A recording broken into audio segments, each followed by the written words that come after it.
Hi, hello, welcome back, everyone. Welcome back to another episode of the Nincompoops podcast. We are on episode 16. We're going to be talking about politics today. Say hi, everyone. Hey guys, or hey, Nincompoops fans. There. Welcome. Hello. Hello. As you can see, there's me, Jim, Dean, Kenny, Jeffrey, Paul, and a returning special guest, Joram, from like 3 episodes ago. Yep. That was a good episode right there. Yeah, I really enjoyed that episode. How goes you, Jerome? How are you doing? I'm doing pretty good. How's everybody else doing? It's the middle of the week. I'm doing all right. And that's one way to say it. That's okay. We're in the middle of something.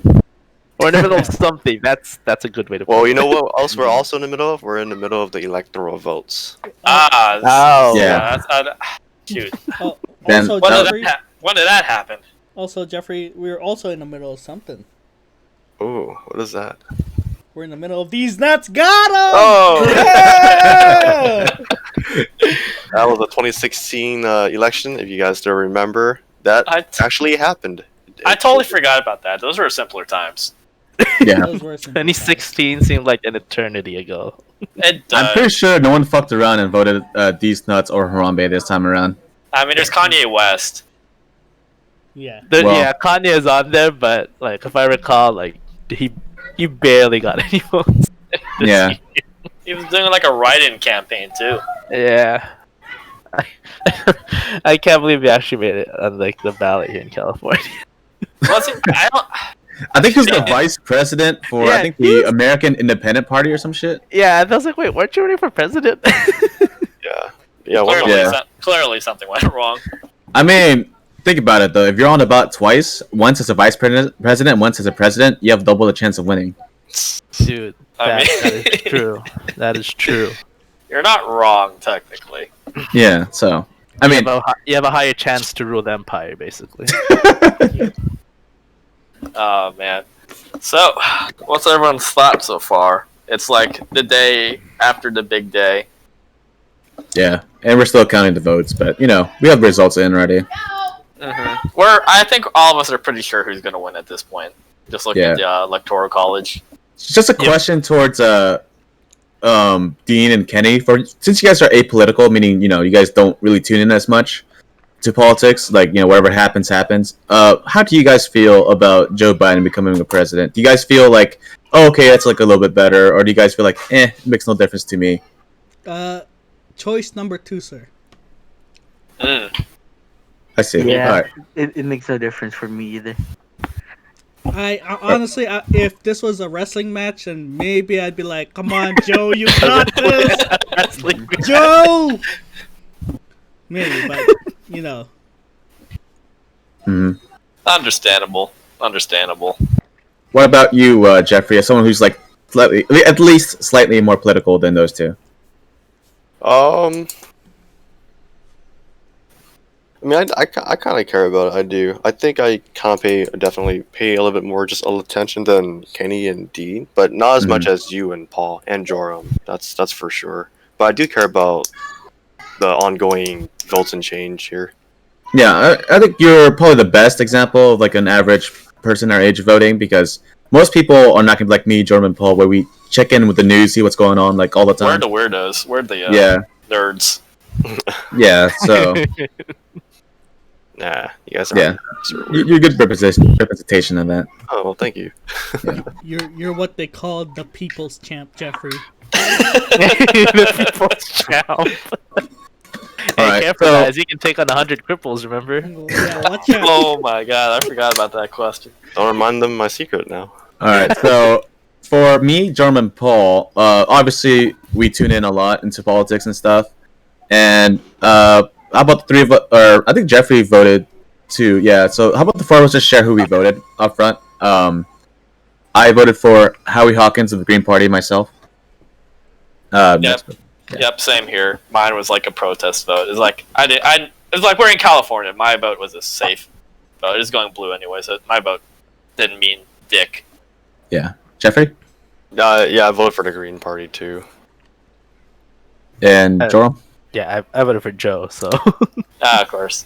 Yeah, and obviously, the winner is going to be either Trump or Biden. Although the data right now points towards Biden heavily because yes, he just needs like Nevada and to win, and if he he gets needs Pennsylvania, Nevada and Arizona. Those are the two states, and he already won Michigan and Wisconsin. I thought he already won Arizona. Yeah, it's Did like he? it Okay, looks. I see Arizona like solid blue on there, and I see a check mark next to his name. okay, yeah. Then, I think yeah. he might get Georgia. What do you guys think? Georgia. Georgia could go either way, but I think it's I think it's gonna go to Georgia Trump, and I think. Pennsylvania, I think, is the one that's going to go blue. Yeah, going I think into so like too. the strategy of the Biden campaign. I don't, at least for me, not winning Georgia and Pennsylvania, I think doesn't really matter at this point. I think like that his path. Yeah, That he has just so many paths now to 270 that Yeah. maybe As long maybe as at a he just different wins, as long as he wins Nevada, he's just good to go. yeah. And as Be for on the the other states, I think I'm gonna go for 290 Biden, but I think Biden's just gonna win because Trump. The only way Trump can win is if he wins like literally like any state. If he wins he has to win Nevada and Arizona basically from my perspective. Basically. He has to win those, but Mhm. Nevada maybe he can. I don't see him flipping Arizona. Yeah, and as someone who voted third party myself, between the two, I wanted Joe Biden to win, not because I'm most excited for it, but I think he's the lesser evil in my eyes than Trump. So, For me, mine is like kind of a distinction without a difference. I didn't want Joe Biden to win. I just wanted Trump to lose. I know they're like practically the same thing, but that's like my feelings are like. If I had it my way, it would have been like both of them losing. Then I would have been happy, but obviously not possible. Yeah. Kanye wins. Kanye wins, Paul. You watch your words there, Paul's Paul. like, yes. You're right. They both. You're right. Technically, You- Paul, You watch your words there. You know what? No, I probably trust Kanye more than I trust No, you Joe did Biden. not just say that. I do. He may be like a very crazy artist that has not taken his meds and is very heavy into religion at this point, but He's not being filtered. Yeah, that's it. At least I would reckon that he's like cares, but he's just very, very misguided. But I would trust that more than Joe Bud. Yeah. Yeah, people were freaking out yesterday, man. I don't know, like jumping on a little bit on that. I don't know if you guys saw, but on Twitter, I believe he put that he conceded this year's election, but he was like, get ready for 2024. Oh yeah. I'm like, it's oh my hard God. time. Oh yeah. I saw him conceding, but I didn't see the 2024 part. But I mean, that's what we're already expecting for those of us that were paying attention to what Kanye was doing. I was like, Kanye, please just stop. I mean, I'm pretty sure Me and people who don't Kanye, follow baby. politics at all don't think who's gonna win. A bread loaf for everyone. Yes, sir. Lamb, bread, and peace. Land bread, and and peace. So, Jerome, you're like the most like Biden happy, or at least the biggest supporter of his. Actually, I don't even know if that's accurate, but you're the one that's willing to support him more out of all of us here. So, what's your Yes. thoughts on like the whole election night since like yesterday, today, and the future? So Couple days ago. I knew coming into this election, especially with all the mail-in ballots and whatnot because of Mhm. COVID and everything. I knew this is going to be a very contested election, to say the least. I knew that the numbers, and I don't know what the current numbers are, at least with the number of people voting, but I believe it's one of the largest elections, if not the largest elections we've had Yes, in I've like heard a the same. really long time. Which I applaud the people that went out and voted and stuff like that. Yeah, turnout was a lot higher this year than 2016 too. And And when I looked at the electoral map, and I just saw as they turned red and blue, I was like, no matter who won, or no, let me take that back. If Trump won, yes, the country is still divided and everything. And Biden, when he eventually wins, which I think he will win, it'll be a very divided country still. Mm. And my opinion going to that is just like, I've seen 4 years of a Trump presidency, Yeah. and this is just maybe being me an optimist. It was just time that maybe we could get somebody, maybe Joe Biden. Maybe he won't be able to do it. I don't know, but what he could do to at least ease the division, because we know Trump, he was never going to be able to do that. Just his character, just his demeanor, or whatever in politics, he was never able to do that. With Yeah. Joe Biden, at least he's attempting to ease those divides, at least within the country. Because if you look at the electoral map, there's a clear division. If we weren't divided in 2016, we weren't divided enough in 2016. You look at 2020 now, the electoral map, we are more divided than ever. More divided than ever. Yeah, absolutely. I would agree with that as well. But do you think Joe Biden would be that big? I wouldn't even say that big of a difference. Do you think he would make any difference, or is it just it's more or less going to be the same division, just with a Democrat at the helm instead of Donald Trump? Yeah, I just want to add real quick. It would be. I think he would do a better job than what's currently going on. Is what I'm looking at. A much better job, Because or just because slightly better is still considered better, just not that much. Yeah, better. because it's anything that he does or attempts to do will be better than what basically Donald Trump tried to do in his 4 years.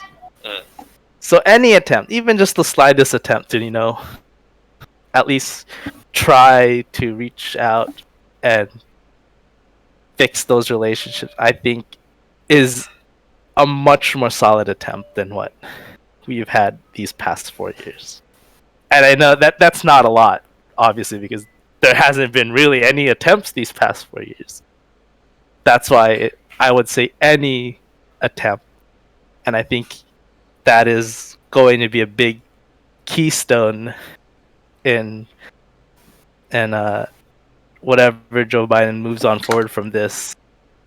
I think any attempt that he does, it's something. It's something compared to what we had, which was nothing. Jim, you were about to say something? Yeah, I was just gonna say that the thing that's different about Trump than Mitt Romney or John McCain is that Trump really appealed to a lot of people who were hurting back in 2016. Yes. And because because Trump used to say stuff like, I'm gonna keep your jobs. Hillary Clinton's the one that outsourced your jobs. I'm the one who's gonna give you, health care. I'm the one who's gonna make sure that your basic needs are met. Hillary Clinton is not. She wants everything to stay the same. I want to make things better for you. Obviously, throughout the 4 years, that was a complete lie. But that rhetoric that he gave people was really effective. And now you see people kind of eating up, everything he says. Especially the people who are trying to block the votes from being counted. I think you might have seen the video, Paul, and maybe you, Joram, in Michigan. Yeah, I have. Yeah. Yes. Yeah, and the fact that someone could, be that people's guy in rhetoric and get people to do something like that is pretty crazy. Yeah, And yeah, and jumping on mhm, to what you but- said about that, in a negative way, he really knows how to read the crowd in the room. Yeah, Yeah, he I does. agree He with definitely does. I will give him that credit. He does a really good job with that, and he fed off those basically the anger that people had after the Obama administration. Yeah. And he basically used that to fuel basically him winning 2016. Mm-hmm. Absolutely. And yeah, there's like a bunch of stories where he would say one thing to the crowd, like, "Hey, I'm gonna keep your jobs. I'm gonna make sure that we'll do everything we can and make America great again." Mhm.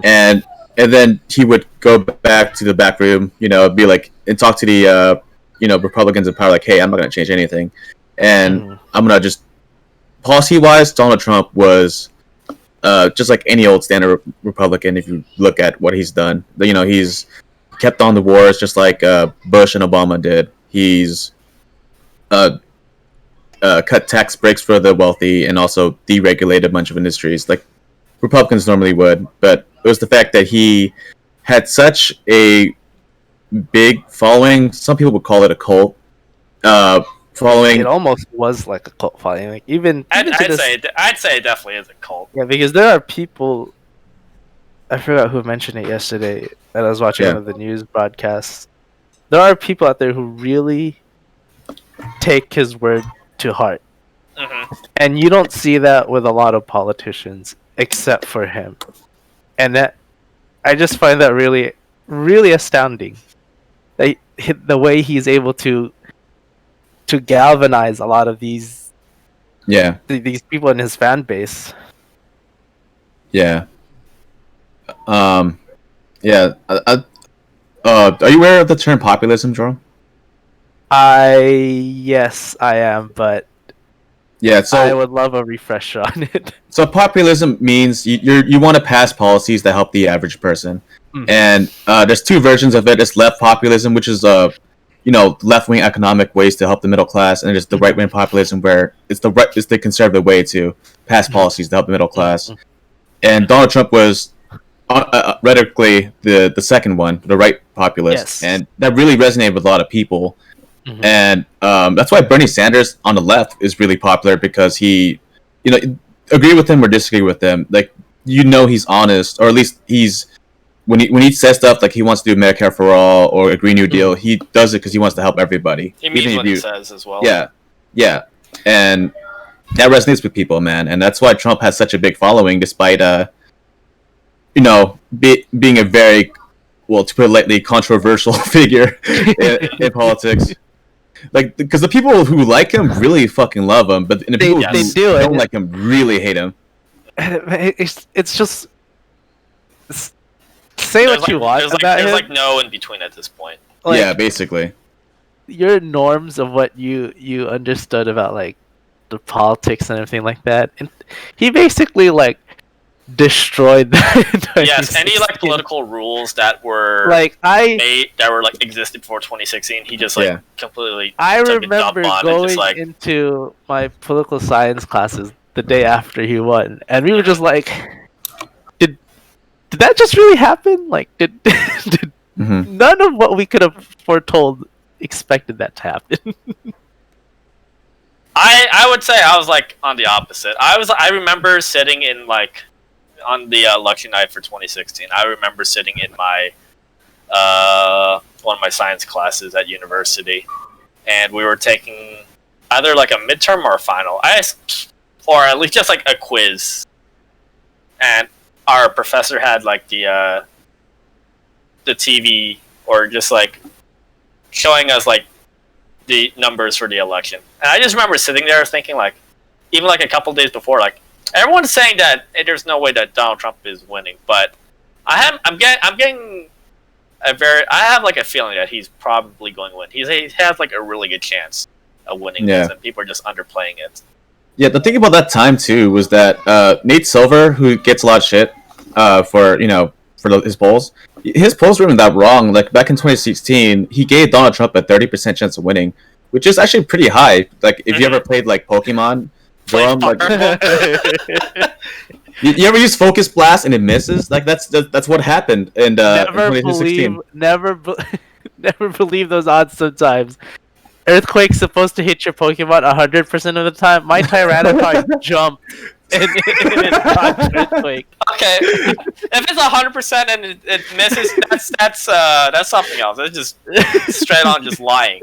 But if Yeah. it's like 99% chance, then at least there's plausible deniability there. I think so the point I was getting at is that I think a lot of people like kind of got their brains broken after that, where they're like, okay, all the polls said that Hillary Clinton was gonna win, and all the polls did. Like Nate Silver's was like 70% for Hillary Clinton, and I think Huffington Post was like, hey, we're gonna give Hillary Clinton a 98% chance. It's like, are you kidding me, dude? Like you're really that fucking cocky over the election outcome? The Democrats were like opening up champagne bottles on the They election. were. Did you see?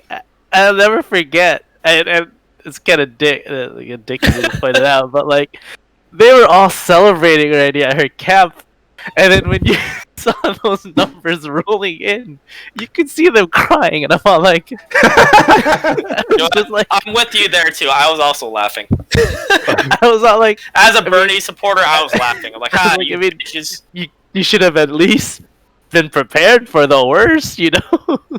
They should have just waited for the swing states to fucking like pop it before they pop the bottles open.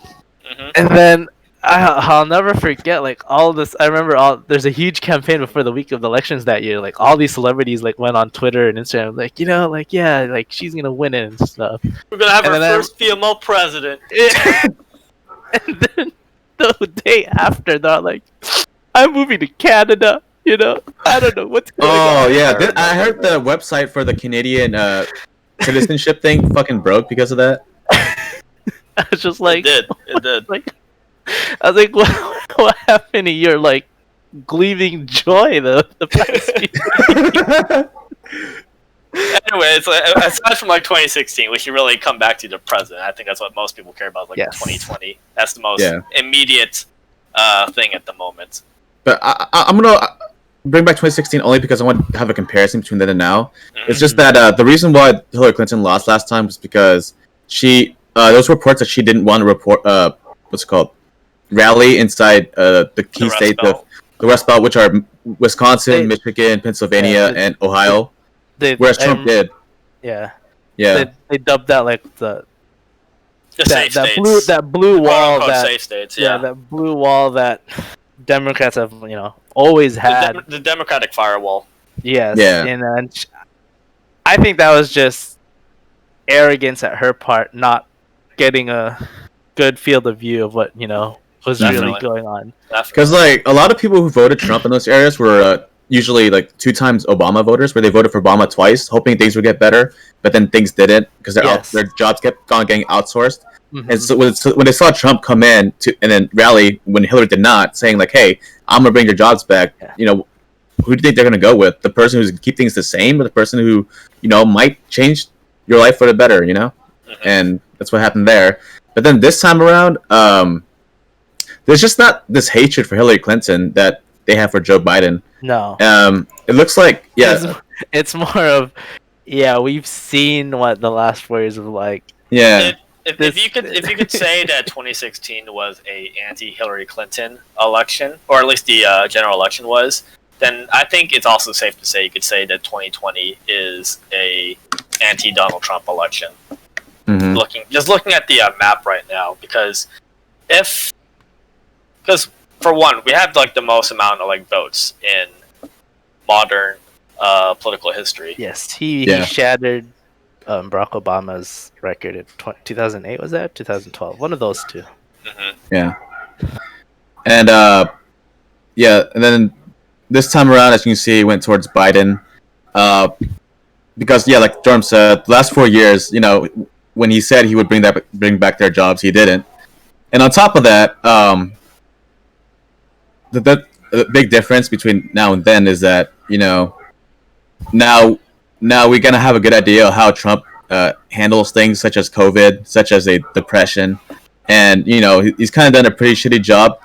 Unless you're like a big Trump supporter, chances are you kind of see that 230,000 people dead from COVID-19 from when he didn't really do much of anything is a really shitty way to govern.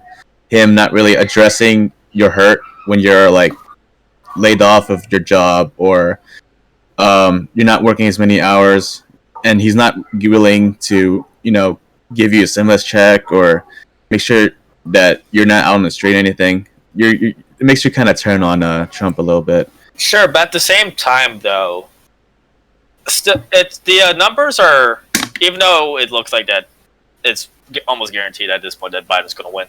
It's still a really close election. It's closer than 2016. That's why this is on top of Donald Trump bungling the COVID-19 response. Yeah. All the stuff he did over the 4 years, his handling of the protests and all that stuff that happened over the summer, and even still now, he's just in general, this has become like a COVID-19 election. But even with all that that should have sunk like any other normal president, he's still going on strong. He still has a lot of support, and it's like almost 50-50. You know how like a majority of those get out and vote things are, by like people who are, let's be honest, liberal. Mm-hmm. Yeah. It had the same effect with Donald Trump. You saw the number of people who voted for him in this election. It's pretty significant in like those areas that he dominated in. Mm-hmm. Yeah, I think it was more. I'm sure it was effective to a degree, but I think it was more because they saw how bad Trump was, so they will vote Biden as because he's the only other person who can realistically beat Trump. It makes. But it's the numbers though for Joe Biden. They should be a lot higher than they should be right now. Yeah, it should have been a blowout yesterday. So a lot of people mocked the polls in 2016, but in 2016 the polls were accurate, and like I said, Hillary obviously lost, but she was leading by a little bit. But then the points that she was ahead on, it was very little. It was within the margin of error where like it could flip Trump with like a big Trump surge happening. With 2020, that did happen again, where Trump got a bigger surge than expected. Because polls, well, they're not like 100% accurate. They're the best way to tell. They're like educated guesses. Yeah, they're the best way to tell where the election's going. And then things that kind of backed Joe Biden up was that in key states and across the entire country, Joe Biden was leading by like 8-9 points, sometimes 10. I think the biggest number I've seen was 14. So like when you look at those numbers, it's really hard to say that Joe Biden is not leading super hard, because with the polls he was.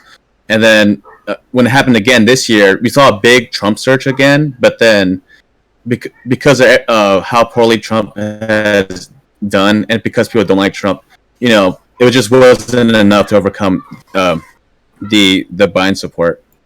And I think Paul would agree with me here that if it weren't for civil unrest, COVID-19, economic depression, I'm sure there's more, but there's just so much shit. All right, that I think Trump would have won if it weren't for all those things, because all the polls. Yes. I agree, and that's primarily because of his response to COVID-19. I firmly believe is what basically killed this election for him.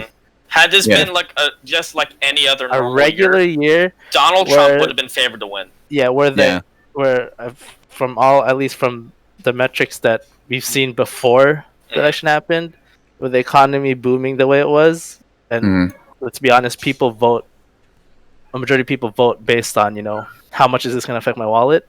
Yeah. He would have won. He would have, in my opinion, he would have won this fairly well.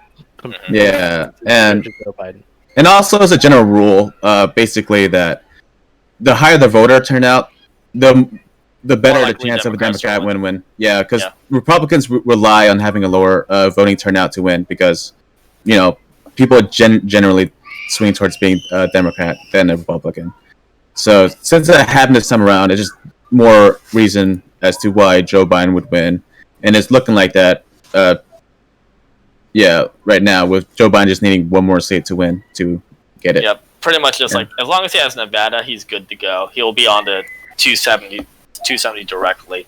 Yeah. However, there's still the possibility that Trump may, not may. He definitely will try to steal the election if it's like just on the dot. This will not have to be a problem had this been like a blowout election in either direction, either for Joe or for Donald.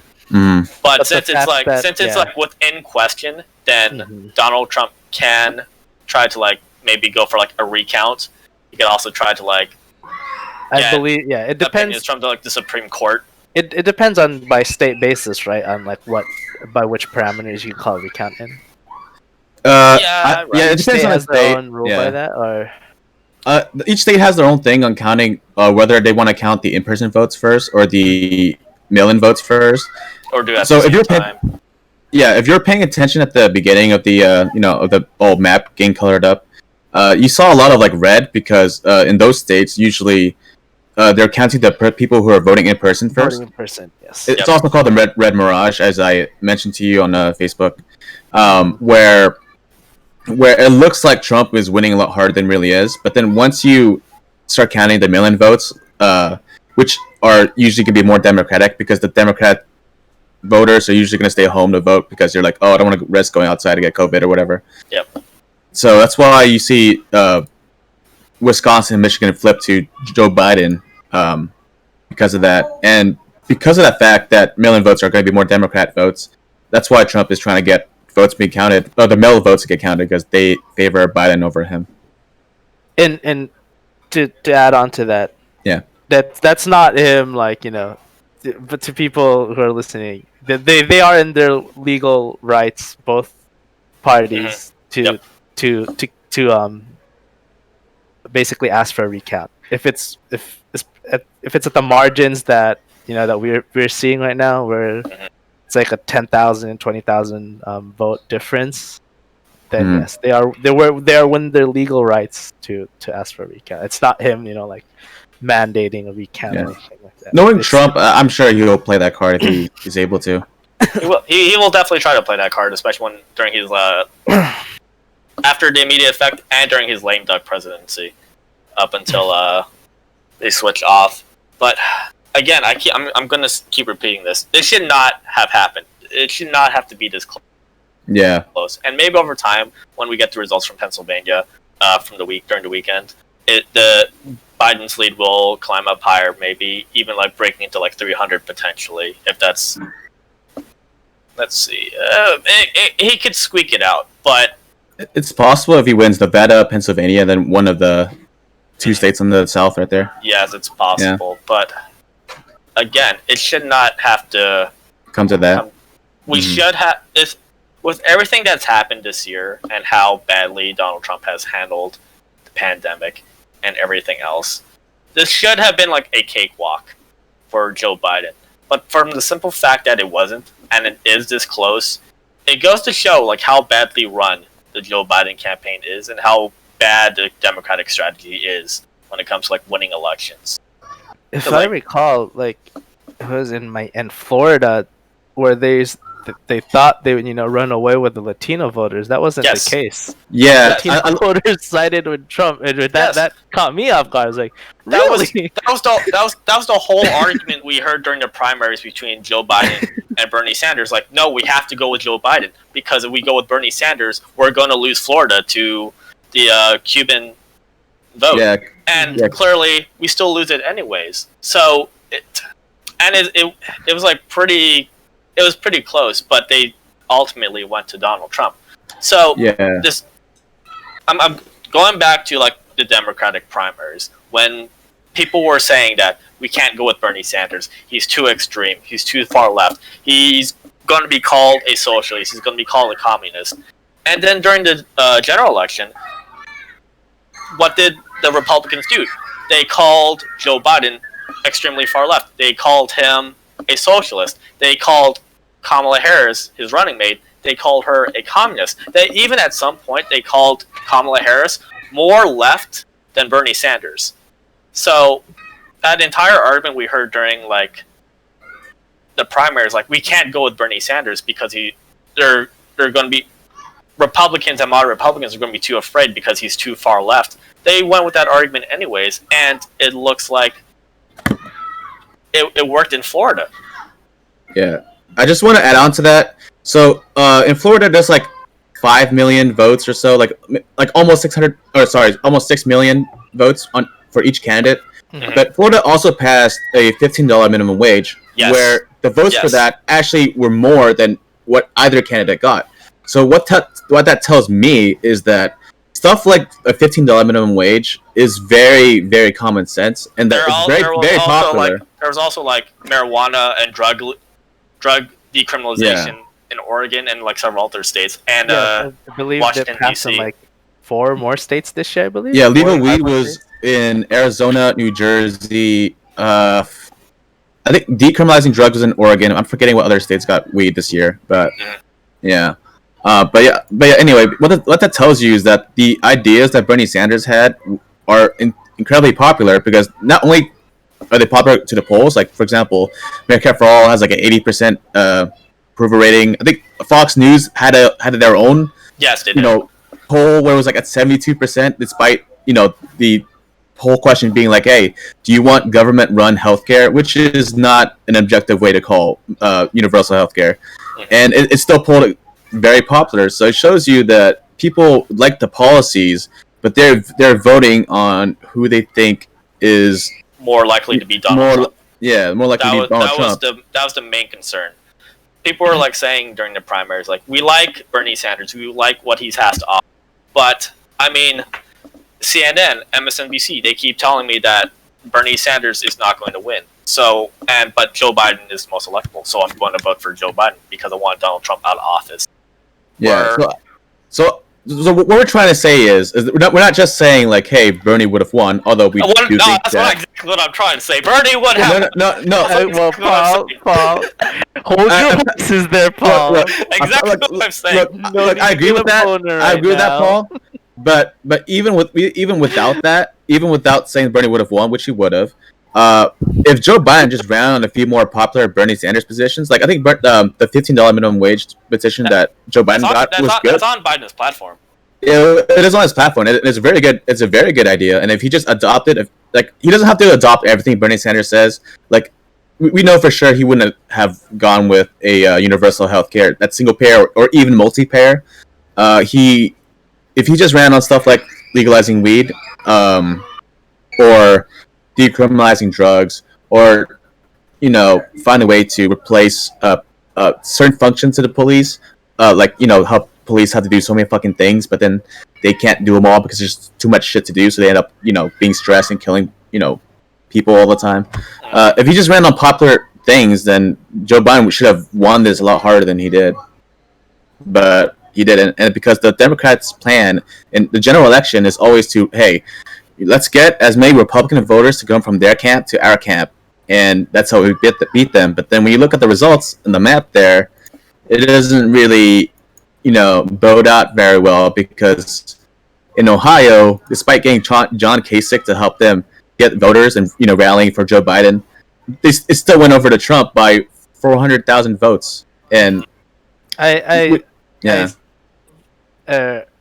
go ahead. I found it funny how they actually thought they could flip Florida and Texas at one point in the night. That is just something. To be fair, though, Didn't you just say though that you were surprised that Florida went to Donald Trump though, like a couple months ago?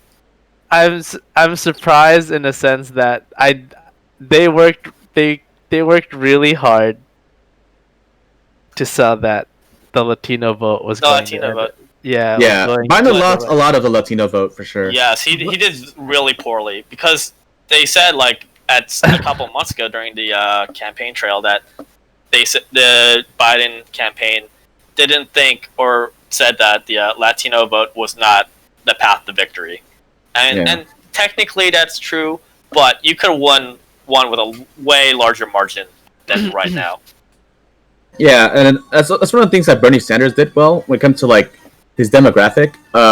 So pretty much the Bernie Sanders' weakness in the primary is that Bernie Sanders does not appeal very well to old people, and as we discussed before, old people heavily outvote young people. Like, it's not even fucking close. Yes.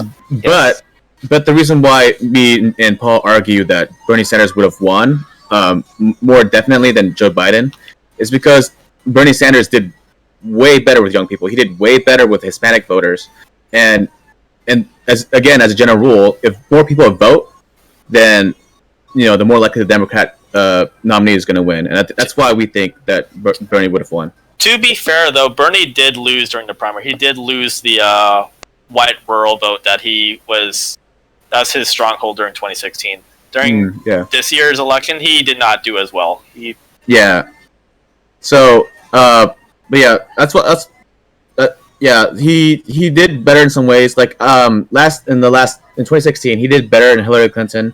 He did better against Hillary Clinton than he did against Joe Biden, because although Bernie had a really strong start this year, he towards Super Tuesday he didn't do as well, and then the Super Tuesday after that he also didn't do very well, and that was like his last chance to really have any choice.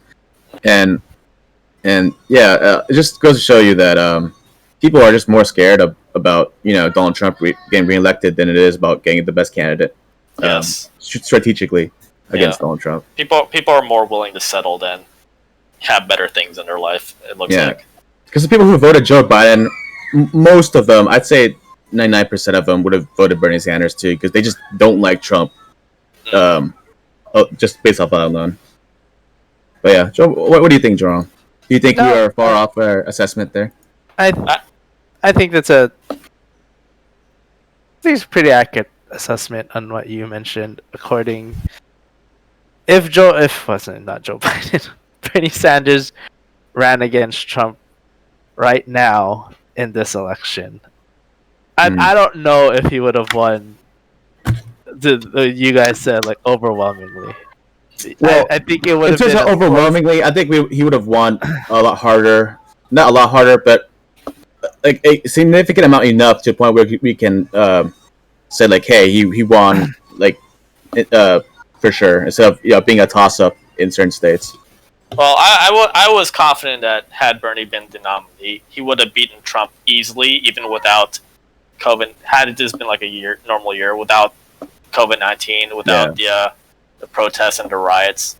Yeah, before COVID-19 happened, the two candidates in the primary for the Democrats that were polling well against Trump, whereas everyone else was at equal or lower points, were Bernie Sanders and Andrew Yang. I think Tulsi Gabbard did well in some points, but I think Yang and Sanders were the best to go against Trump before. Really, Andrew Yang? I didn't. Yeah. Andrew Yang, like him or hate him, or agree with him or disagree with them, he desperately has an appeal that you can see on people. Yeah. Like he's like Bernie Sanders, but more of a capitalist that drew more people towards him. Mm-hmm. So yeah. Gang. Gang, indeed. I thought you were gonna say he's like Bernie Sanders, but Asian. Dude, I swear he had so many supporters, dude. I almost thought the same thing too. I thought that's what he was gonna say. Yeah. So, Jeffrey, Dean, Kenny, do you have like any thoughts on like the whole thing? Because I know we've been taking up the entire talking slot. Oh no, totally, you're okay. You're okay. Go ahead, Keep going. Don't worry about us. Pretty much. Keep going. All right.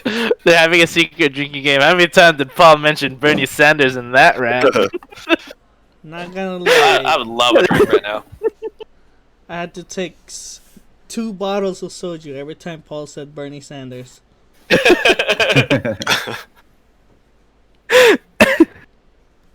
All right. So okay, I think we're good with that. Pretty much the too long didn't watch version is just basically Biden's probably going to win, and then Bernie Sanders would have won, and then it's basically the summary of that. So let's want to talk about like where we go from here, like moving forward and all that. So to say that, like, where do we go from here? Mm-hmm. Okay, so obviously for me and Paul, we're much to the left than Joe Biden. So what we want to happen? We're more to the left than Bernie Sanders, man. Yeah, we are. We're commies in comparison. Yeah, I was called a communist earlier. Anyway, yeah. So basically, what me and Paul want is that, although we know that it's not very likely to push Joe Biden towards what we want, the best we can do is just fight for what is common sense to us. Like, for example, legal marijuana across all 50 states. That to us is like, hey, get that done, because why keep it illegal, or why even like criminalize it? At the very least, we should decriminalize it. But we want legalization to be the goal, and we don't want to compromise for that. For healthcare, we know Joe Biden's not going to get us a single payer system. At best, he will get a public option, but we don't want just Obamacare 2.0. So when it comes to certain things that we really care about, what progressives need to do is just not compromise on very important things. He renamed it. Remember, it's called Biden Care. Yes, that's true. That's Yeah. true. He did. It's literally okay. I'm trying not to laugh about it, but he did. It's literally that meme. Like, hey, can I borrow your homework? I'm like, sure, fam. Yeah, just just change it a little bit. Yeah. I think as long as Biden doesn't do like the mandatory fucking, the mandate to buy the insurance to be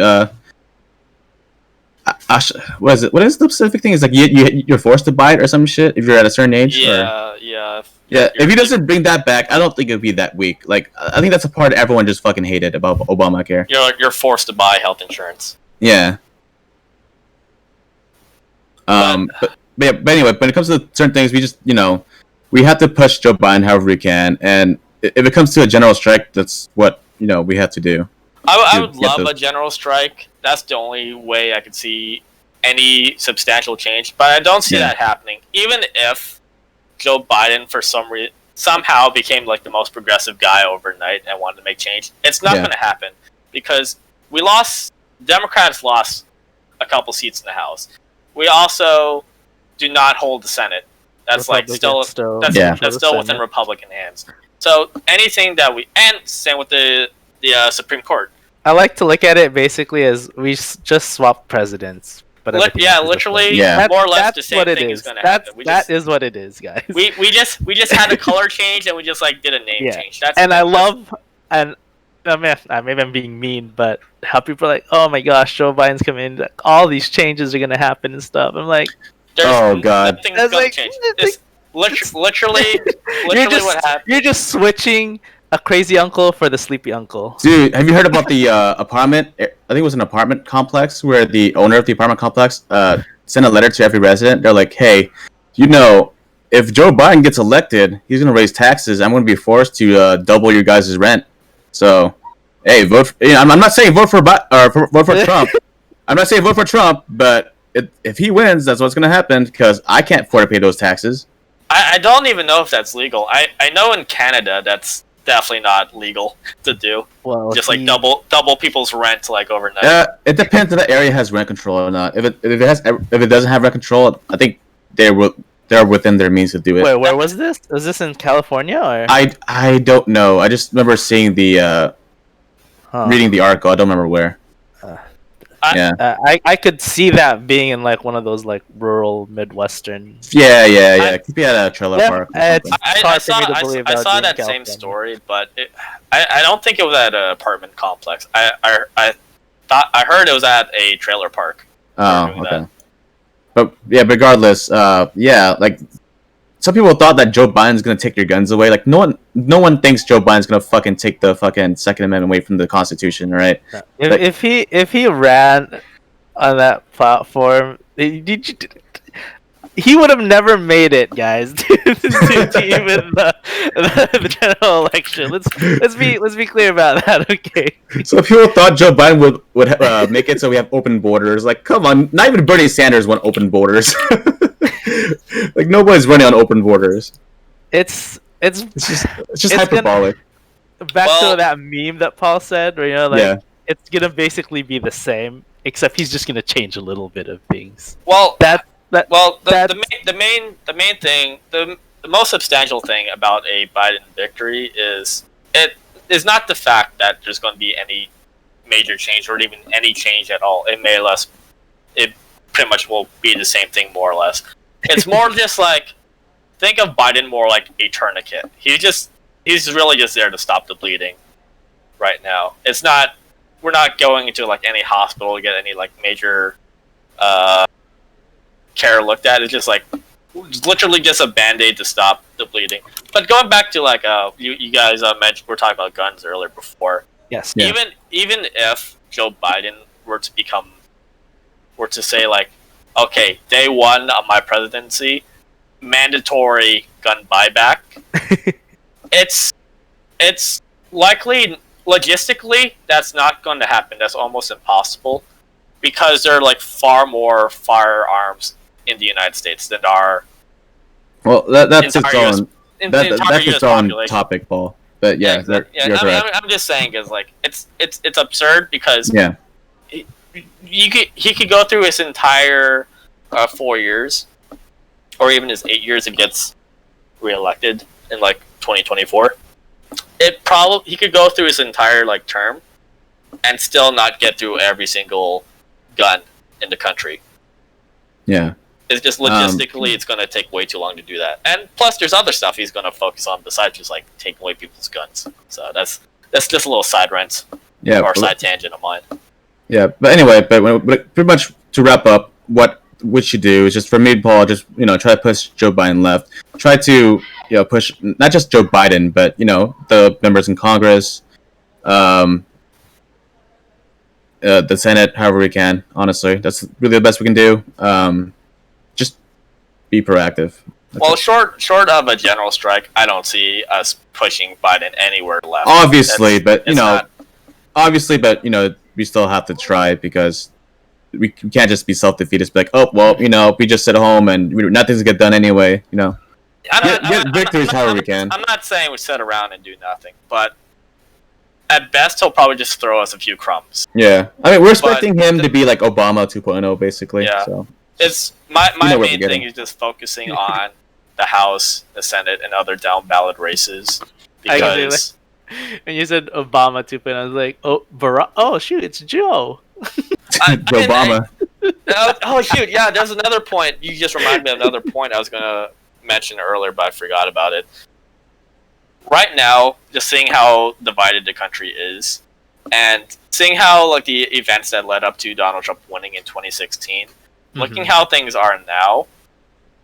If we literally had a black president by the name of like Barack Hussein Obama, and then right after him we got Donald Trump, imagine what happens after a Joe Biden presidency. We're probably going to get if we stay on our current trajectory, We're gonna get a Kanye. we're gonna get yeah, sure, we're gonna get Kanye West. We're gonna get like a Donald Trump 2.0, but probably one. Oh, I get it. We're getting an Eric Trump. I know where you're going with this now. Nah, I have my money on Ivanka Trump, man. Ivanka got it. Shoot, you're right. Ivanka does seem like the smartest one out of the bunch, but She seems. I don't know. She does seem the smartest one, but I. but I'm just saying like I don't want to go from Donald Trump to Joe Biden. I'm Can you just saying like imagine how much of a slap that would be to us as a country if we went basically like, you know what? We're done with you, Joe. We're gonna go back to Trump. that's actually very within the realm of possibility. And I'm not even saying it has to be like another Trump. I'm saying it's just like another Republican that's like a QAnon supporter or a very Trump-like figure. However, instead of Donald Trump, this guy is actually knows how to keep his mouth shut. He knows how to not tweet out every thought that comes across his mind at like 3 a.m. in the morning. So Alex Jones is out of the realm of possibility. Yeah, I mean this would be a Republican that knows how to like hide things, still do the exact same crimes, do the exact same corruption, but just knows how to hide it better, and that's what scares me. And basically Trump, but with decorum. Yeah, like decorum. Yeah, an intelligent Donald Trump, and that frightens me. Yeah, we'll have to see. I think what the Democrats need to do. I think Joe might disagree with this, but I think the Democrats should just stop compromising so fucking much because every time they compromise, whenever a new thing comes up, they compromise on that, and they just shift further and further and further to the right, and the Republicans just get further and further to the right. Like, because Obama himself said that if he ran now, or if he ran back in the 1990s or 80s, 1980s. 1980s, that he would have been a moderate Republican, which is pretty true because, if you look at the policies between the Democrats and the Republicans, there aren't too many differences besides that, the Democrats believe in climate change. They don't hate immigrants. They don't hate gay people. They don't hate gay people. So progressive. Wow. Clap, clap, clap. Wow, that's amazing. It's other horse shit. Yeah. So yeah, we want to stop that from happening as much as possible. There should be two distinct parties where, people can be like, hey, this represents this, and so I align myself more with that instead of just being like, okay, they're basically the same, but Trump is more pro gun, so I'll go for Trump, I guess. But the Democrats aren't going to be doing that. They're going to keep compromising until the end of time. And even just looking at when Biden eventually wins the presidency, the Democrats are going to say like, oh, wow, centrism actually works out. This is actually the way to go. We shouldn't go left. We should continue try to win over Republican voters. And that just means the Democratic Party is going more and more right. And actual leftists in this country, which is actually a lot, by the way, just seeing how many people vote in favor of progressive policies like a $15 minimum wage, drug legalization, marijuana legalization. Yeah. Well, not drug legalization, drug decriminalization.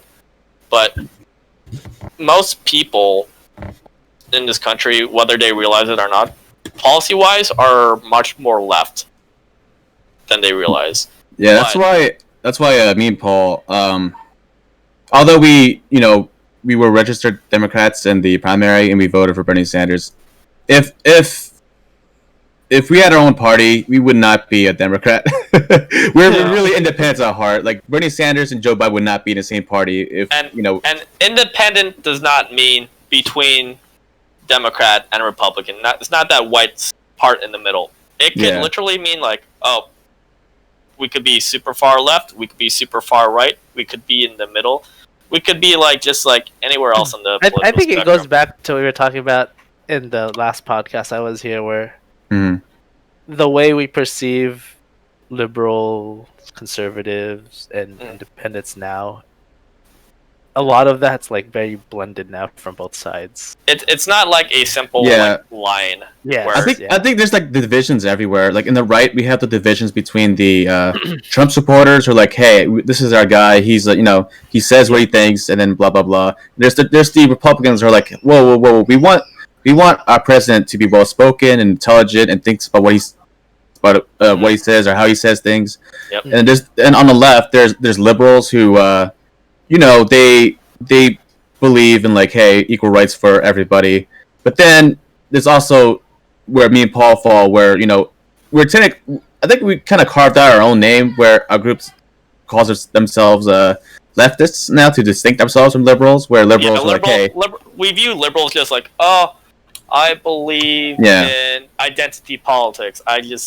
This is what I care about. I don't care much about economics. They're the type to say hey, don't say that word. That's not PC. All right, check your privilege, all that stuff. And we're more hey, we just want healthcare, man. That's all we want. All right, and amongst other things, of course. Yeah.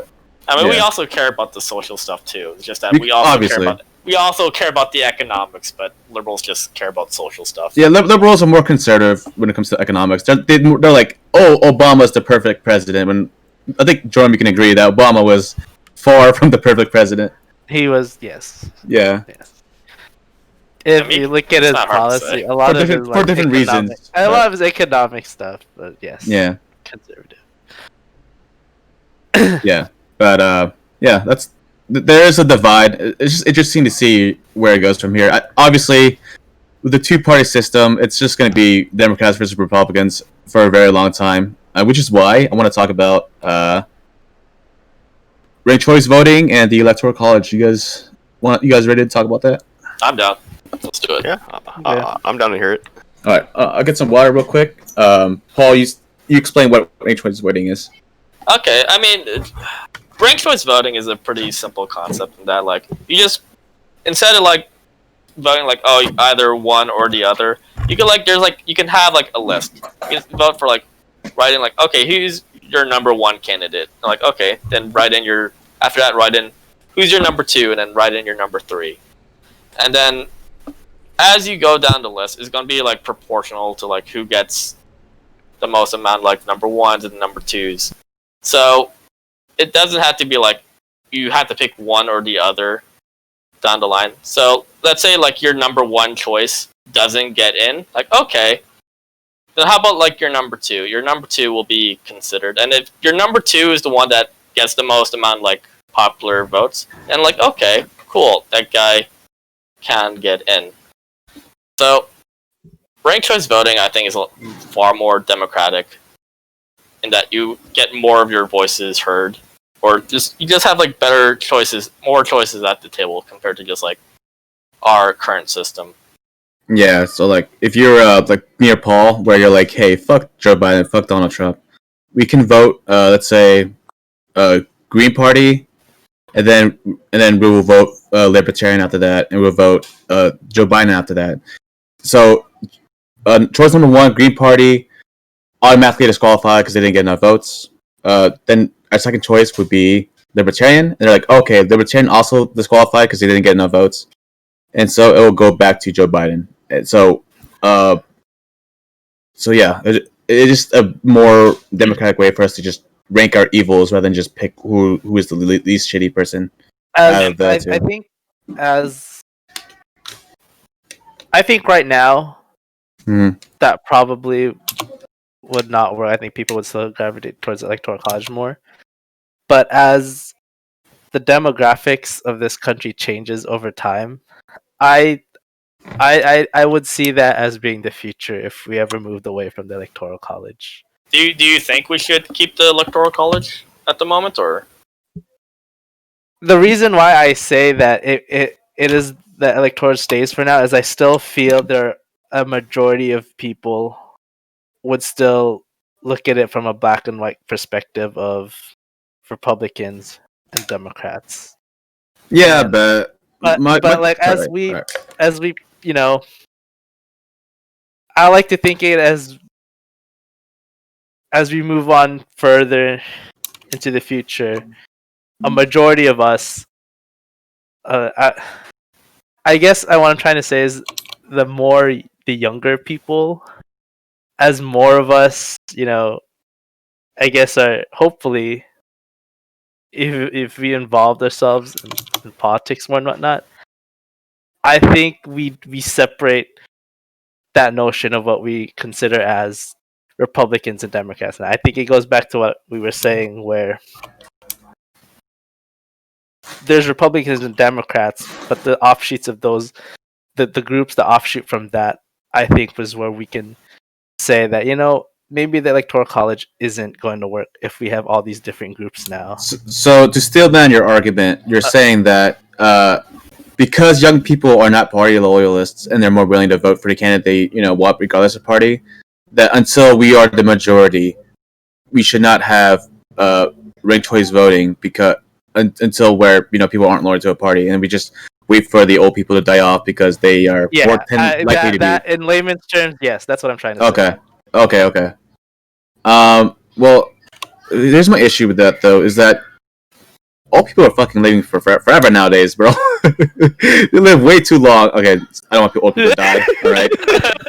Where are you going with that, Tim? What are you saying? What are you trying to say? But they live for a very long time, and then there's just some stuff that we need to take care of, right now. For example, climate change.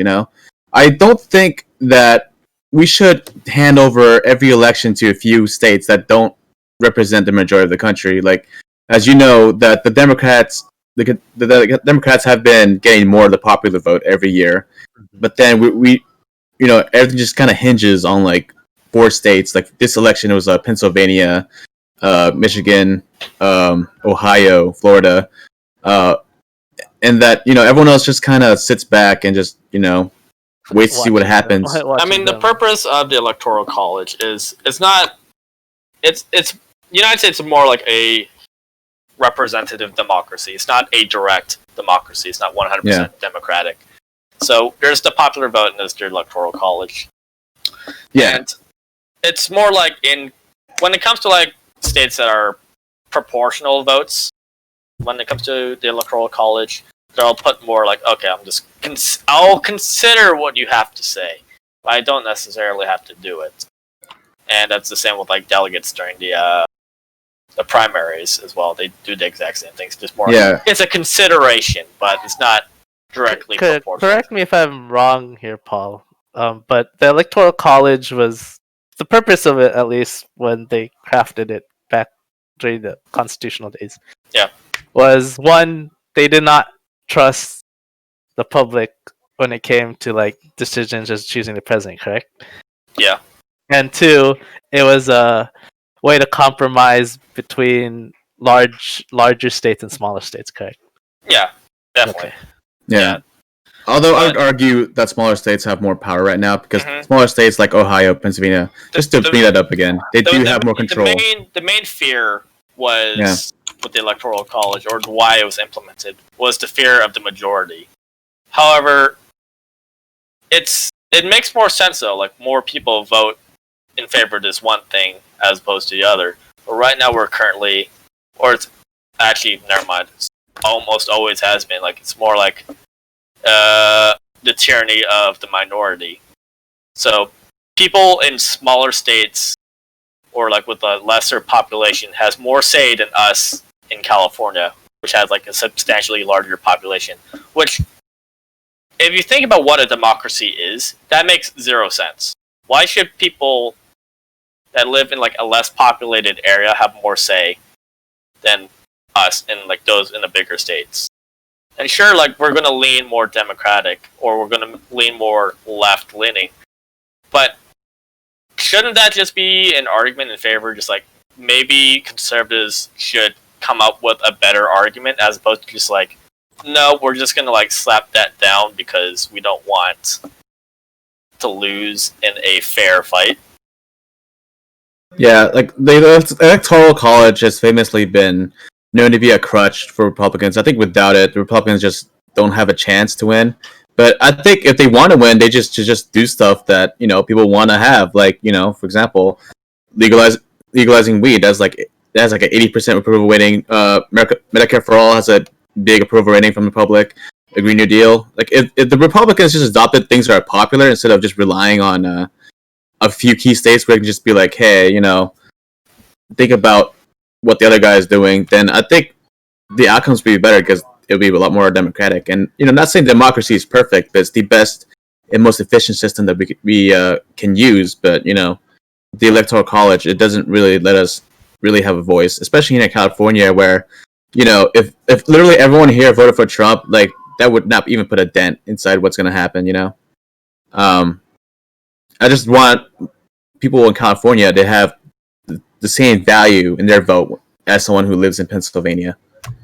That's why I'm like more in favor of just like one person, one vote. Get rid of the electoral college. It's inherently undemocratic.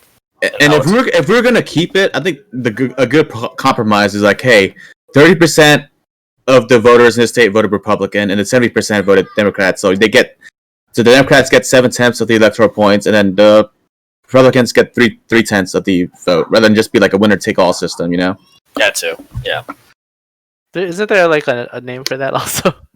Like I know some. I think it's proportionate. Yeah, because I know like Proportional. States have it. some cities here in the Bay Area, that's how they do their. I think that's a system that we should have because I think It's not a federal thing though. It's not universal. That one I could see if they're not willing to get rid of the electoral college. I could see that one being a good compromise. Because I know, Jerome, you're going to vote Republican some of the time, and you're going to vote Democrat some of the time. So I think your vote should matter more than it does now. Because yeah. Because right now we live in a solid blue state. Our vote doesn't mean shit. Mm-hmm. That's why Paul can safely vote Green Party because it's not like the Green Party is going to come out of nowhere and fucking win California. Over Joe Biden. They only got like 0.3% of the vote. I think it's 0.2 now. Wow. I mean, Is that more than Kanye or less? I'm sure it's more. There's no way it's less than Kanye. If it is, I'm disappointed in America. All right. freaking what? Like, who posted that picture of like simpler times? These nuts. Yeah. 2016, But North they didn't. Carolina. That still wasn't 0.1% though. All right. Like, come on. These nuts got more percent in North Carolina than the Green Party. Props to these nuts though. These nuts. Let that sink in for a little bit.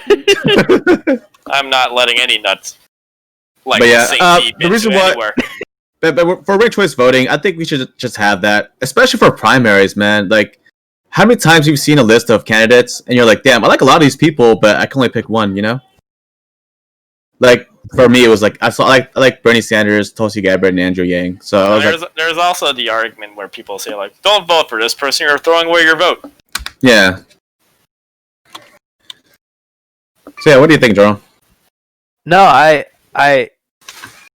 because that was my thing. Is like, if we don't do ranked choice voting, I don't know what, or if you wanted to say the electoral college, that's what I was going with.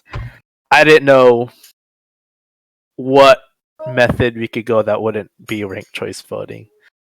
I think Until you mentioned the proportionate voting, and I said, that could work if you really think about it, because like in California, I mean, like we're a blue state, and like what you mentioned, but not everyone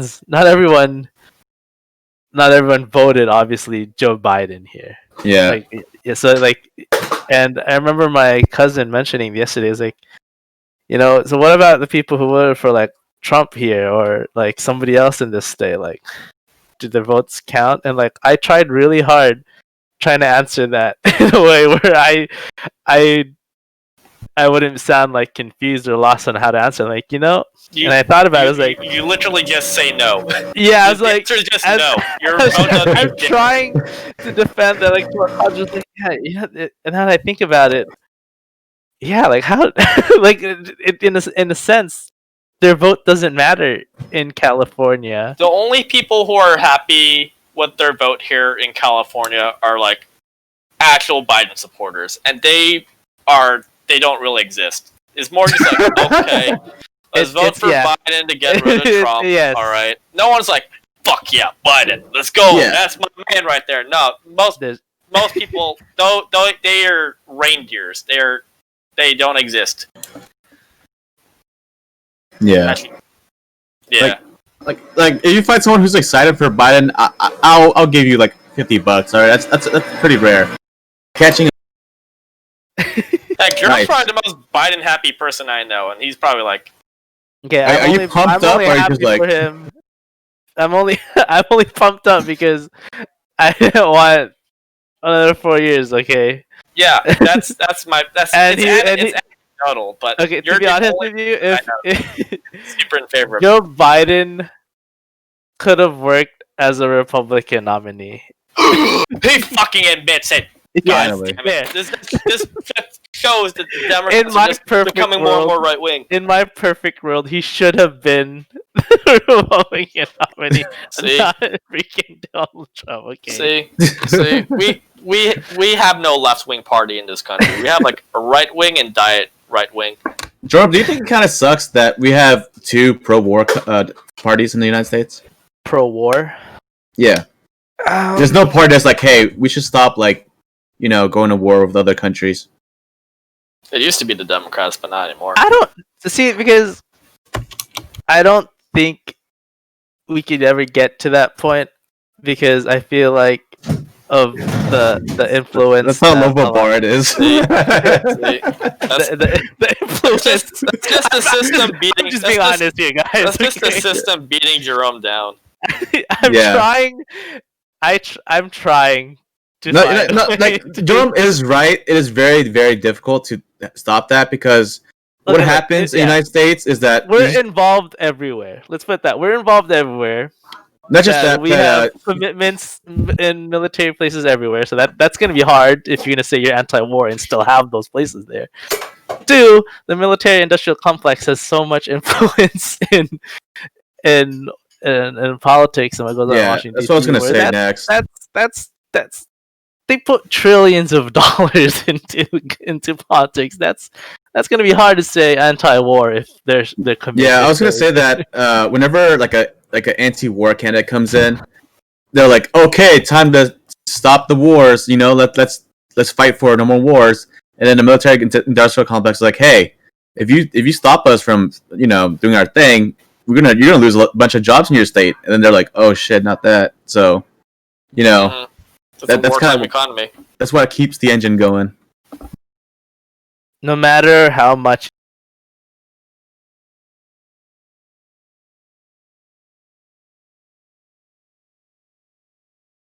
Oh, shoot. He's the only person that can't leave because he's streaming this. I was just like, what happened? Is the stream still going? It's still going. All Okay. right, that's good. No matter how much each side says they don't want war, it's just. Or I think I'll be the first to admit Republicans, I guess, are more open to it. They've been more open to, accepting. Yeah, war a little bit. Iraq.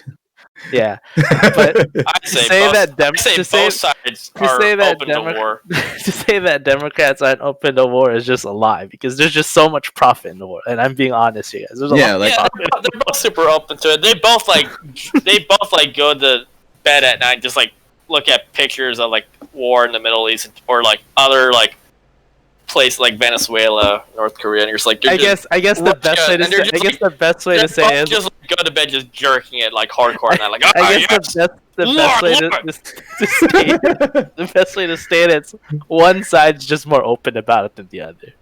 Basically, like people don't know this. I thought the Democrats are pretty open about how much they like war. You know what they say? War is a hell of a drug. Yeah, it is. Yeah, all those jerks though. Do you think we should decrease the military budget, Jerome? I think we should. Okay. At least we got you there. Like, if you said no, I would have worried about you, bro. I say that because our budget alone right now is more than the next 20 countries combined. It's like around like 900 billion at this moment, right? Yeah. It's almost like a and trillion. you're telling me if we don't reduce that just by a tidbit, that we're all of a sudden going to be like, Did you hear about Bernie Sanders bill? In those countries, I think reducing it substantially. Dude, freaking like Russia and China's like military budget is substantially less than ours. We don't see us like, yes, let's go invade Russia. I mean, some people are, but. Did you hear about Bernie Sanders' bill? So like normally Bernie Sanders would say like, hey, let's cut spending by 25%. But then recently he was like, "Hey, let's just do 10%. Come on, 10%." They still voted no on it. It's like what? 10% is only like 80 billion. Like. Well, he's Bernie Sanders. That's why. It was 10%, and they voted against it. That was like, okay, if Republicans aren't gonna support him, what makes you think his own party's gonna support him on that one? I mean, especially obviously, if it deals with like, obviously, like I'm not saying like, oh man, Bernie Sanders will get him next time. I'm saying like the fact that both parties were like, yeah, fuck that shit. It just goes to show you how pro-war they are. Yes, yeah. It just shows how much of an influence, or I'm not even gonna see influence, stranglehold. Yeah, that's accurate. War the military-industrial complex has on both parties. Yeah, so that's why I want us to have more parties. Hopefully a party that believes in, not bombing other countries. But that won't happen for a long time, unfortunately. If it ever happens. Because soonest that happens if we get like an actual progressive in the White House. But yeah. I don't have to depend on every 4 years. That's why down ballot elections also just as, if not more important, than who's sitting in the Oval Office. Yeah. So I mean, it's looking good for progressives right now. Just we got a lot of like progressive wins when it comes like the House and some Senate. I'm still upset that Nancy Pelosi is still in power. She won the re-election. God. I think most people hate her. She's she's not gonna go away as long as Dude, she's a fucking dinosaur. She's been there since like 1820, dude. That's so fucking true. the seat she sits in as Speaker of the House, it's still the same stone they've had.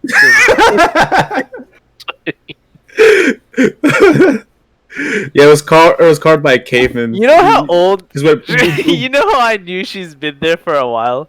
Yesterday I was looking online at the local election results. They have an old picture of her as showing a victor as Nancy Pelosi winning her district in San Francisco. I'm like, you couldn't have gotten a modern picture. You got a really old picture. It just shows she's been there for a while. I don't know who are the sons of bitches that voted for her this year. Who are the people up in San Francisco? Like, I'm assuming they voted for her only because they didn't know who the other guy was. Who the other guy was? Shahid Buttar. Like, I'm pretty sure Jordan had no idea what I that didn't name know was. who he was. I didn't even know she was running for re-election in her state. Yeah. I was hoping he would win. I was donating money to his campaign. Yeah.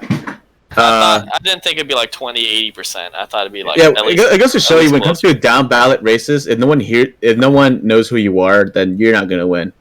I mean, I would hope Saeed like reruns I hope so too. again. Anyone's or better like- than Nancy Pelosi. I Except mean, for, her re-election is in 2022 then, right? yeah, because Yes. you know every 2 Yeah, years. every 2 years, because it's the House. All right, so I mean, it's not too bad. At least if he ran once, it could be like a Cory Bush sort of thing where. Yeah, the most unfortunate loss was was the fact someone lost to McConnell. I think McConnell's one of the worst Republicans. Oh, I mean, the moment like Amy McGrath won, I was like, well, all right, I guess we lost that one. What do you think about McConnell, Jordan? Good, bad? I would put him up there with Nancy Pelosi. You don't like him? I'm not the biggest fan of Mitch McConnell either. He seems to me like the Republican Nancy Pelosi. So Yeah. I'm curious about what your thoughts are on a lot of like Republican leadership, because obviously like Jim and I have a very biased view, so that's yeah, I look at it this way. At least with the Democrats, there are people you can point out as, like key figureheads amongst Democrats. And I think that the primaries showed like, okay, like these are distinguishable Democrats. Like each one of them, like you can name out. I can't really do that with Republicans from my perspective. I thought that was just me. I thought like I'm looking I know okay. Mitch McConnell, I know Lindsey Graham. All right, which of you Republicans are gonna be the good candidate that's gonna take on those Democrats over there? I don't see a good one. So would you say that Democrats are generally better than Republicans, or? Right now, I would say that they have more appealing candidates, at least compared to Republicans. What's your thought on your boy Marco Rubio campaigning for Donald Trump? I stopped paying attention to Marco Rubio after. What do you mean? You're such like a huge fan of his I was in 2015, and then he started going down the rabbit hole. I think some people put Rubio as a sleeper candidate too back then. Like he could have. People thought They he did. could He was. come back. I kid you not. He was dubbed the Republican Party's Barack Obama, and I said, we'll see. Did you see his debate with Lindsey Graham? Where I Lindsey did not. Graham just kind of tore Marco Rubio a new one. So Marco Rubio would make like a joke where he's like, how'd it go? It was something like, why are we pretending that the Democrats have no idea what they're doing? They know exactly what they're doing. And then Lindsey Graham was like, hey man, like, what are you, robot? You're saying the same lines over and over again. What was that Lindsey Graham? I thought it was It was not Lindsey Graham, sorry, it was Chris Christie. There you go. yeah, Chris Christie. Chris Christie. 2016, right? Yeah. Yeah. I don't remember Lindsey Graham. Like where the I'm fuck? sorry, are they I got talking? my old people mixed up. I'm sorry. Come on, everyone knows Chris Christie. He's like the fat guy. Yeah, You I just blinked on his name because his name's so stupid. Chris Christie. He's like, Anyway. How's he ever since he got COVID? How is he now? he's doing Probably good. still fat. Yeah. I mean, he was fat before COVID, so it's not. Yeah, but I just want to put it out He's there. alive. Okay, he's alive. All right. Well, I mean, we'll take it. Bro, that We also- guy's the biggest hypocrite. He says he's against drugs, but he eats fucking Big Macs all day. Like, come on, dude. Like, all right, put those Big Macs down. You're addicted. Slow down. Mm-hmm. I don't know. What do you think, Joel? Yeah, I'm just What? saying. I don't have a bet. I don't have a good pool of people to choose from compared to you guys. Okay, Okay. is what I'm trying to say. You guys want I to move can- on I can to? try to BS my way and try to come up with something, but to be honest, I don't really have that luxury with the pool of Understandable. Republican candidates. Do I want there to be one? I'm very optimistic, but I don't see it happening anytime soon. Yeah. I think if the Republicans were more like the Democrats now, and the Democrats were like, a national left party, I think we'd see more competing ideas and just like, hey, let's agree to bomb Israel or bomb, Syria or something. I was about to say, like, Israel. What are you talking about? Yeah. Sorry, I slipped. Just like I they're did with Middle Eastern countries. Lindsey They're all the Christie. same. They're all the same to me. Yep. They're all brown and sandy. All right. Let's move on to the document. You guys want to do that? Ah. Oh shoot, I forgot about that. Yeah. Are we just continuing the We can debate? Nah, I think we can let's just move do a on. I think we can discussion. move on to like just random topics now. All right. Okay. I mean, it has been an hour and a half so far, Yeah. so And- Yeah. And I Like- think it'd be like you more guys know. refreshing if we just did like non-political topics. well, at least All get right. like Jeffrey, Kenny, and Yeah. Dean back in the conversation. Yeah. Okay. So how about this? I'll say one from the document only because it's the quickest. I Okay, can... I don't have the document How in about- front of me, so just So- let it So I'm not waiting. Just go would for you it. rather? I'm pretty sure we're good. You guys can keep doing you. Don't worry about us. Okay. We're just enjoying the talk. All right. To save someone with cancer, you'd have to get fucked in every hole available by Mandingos. Yay or nay? What are mandingos again? I think they're giant black dicks. Yeah. Oh, Yeah. I thought they were like horse Wasn't it dicks or one- something. isn't it just one guy, or is it just a generic term for? I think it's just a generic term for big black dicks. I was Okay. told back in high school, mandingos were like horse dicks. That's what I was told. What? What kind of crowd are you in?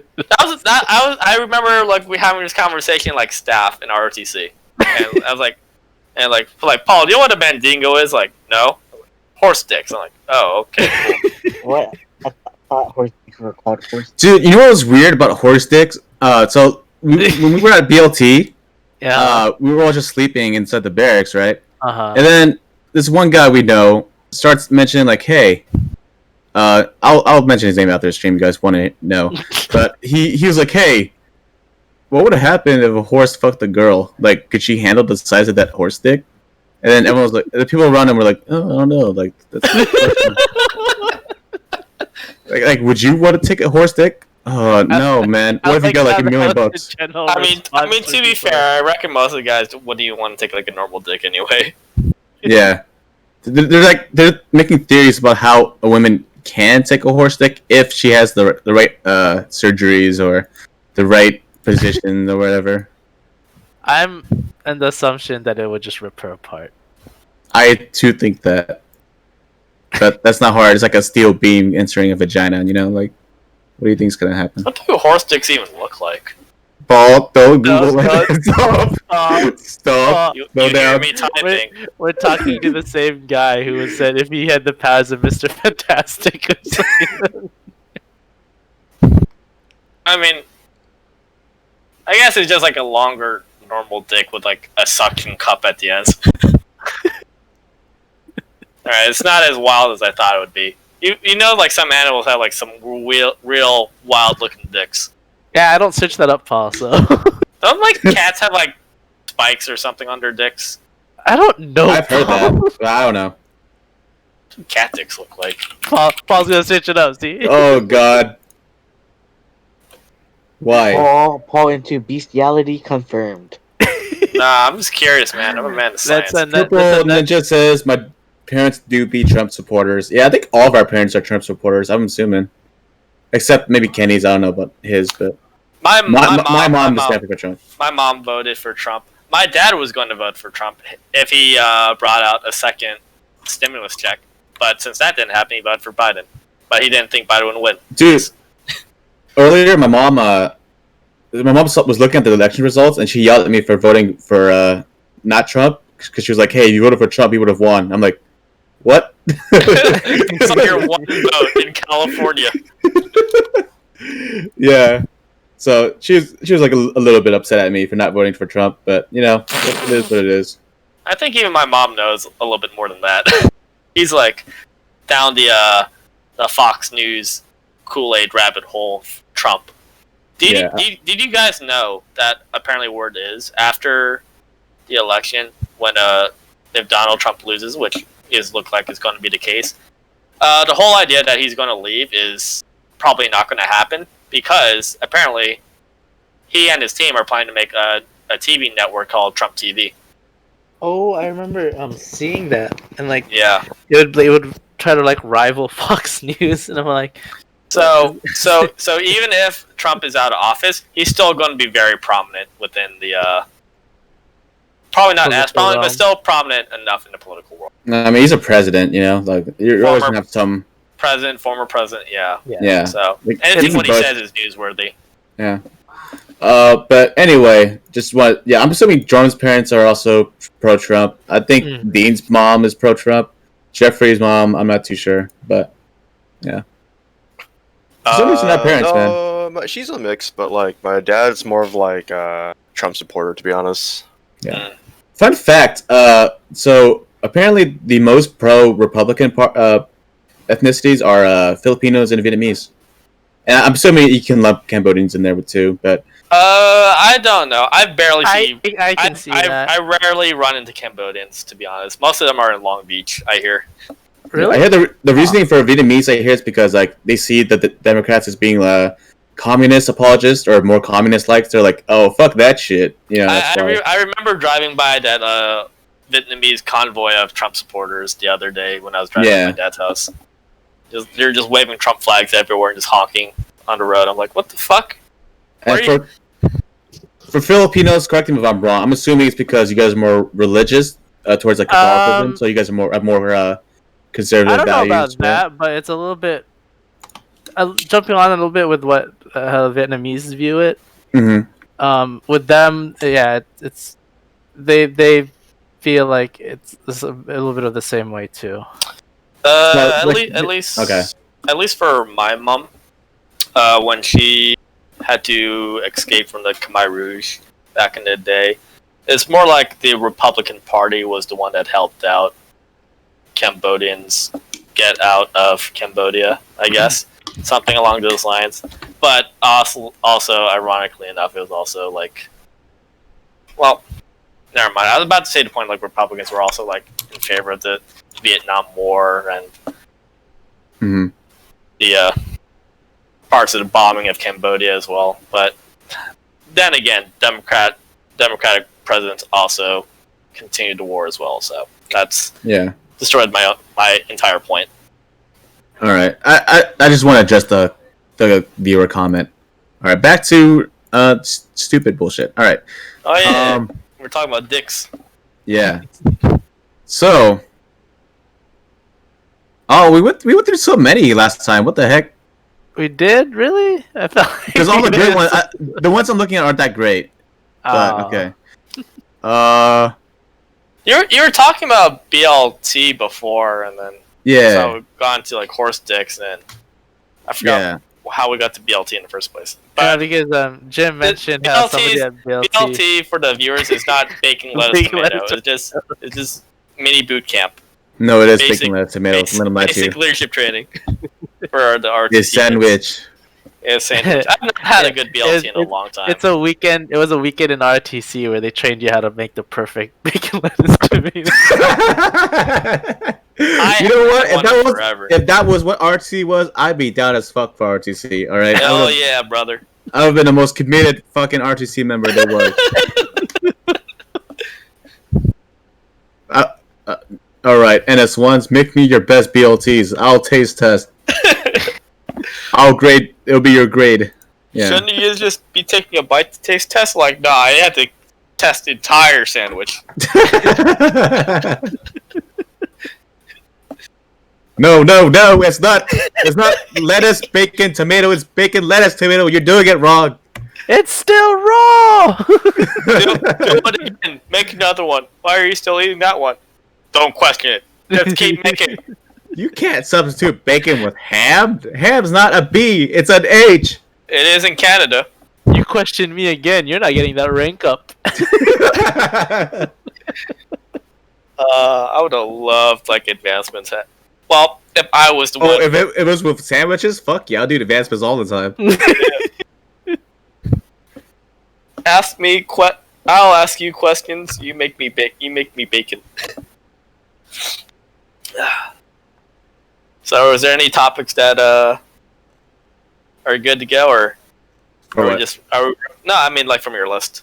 Oh, which is the best civilization in Civ 5? Why? For those guys who don't know, Joram and Paul are some of the biggest Civ players that I've met. They both clocked in at over 1,100. Yeah, 1,100 hours now or some shit. Okay, in my defense, you're not gonna play Civ for an hour, okay? The turns literally take a while to get through. Okay, I'm just saying, like, come on, like, give us the benefit of the doubt here. Hey, I'm not saying nothing. I clocked in like 100 hours myself. Okay, I hate this guy. I hate playing Civ with freaking Jim because I told him, okay, set up the match. He sets up a match with no freaking resources. All of our civilizations were miserable. They're like, kill us, please. And I'm like, what are you doing? And I forgot who we were playing with. I think it was. Oh, okay, never mind. Yeah, I think it was another guy we knew in high school, and he or his civil, like, it tells you if your civilization is happy or not, and then he messages. He's like, "Hey, why is my civilization like the happiness level? It's angry," and I'm all like. I was like, oh, he hasn't played before. I'm like, I told him, like, nah, don't worry, they'll be fine, they'll be happy. Why do they hate me?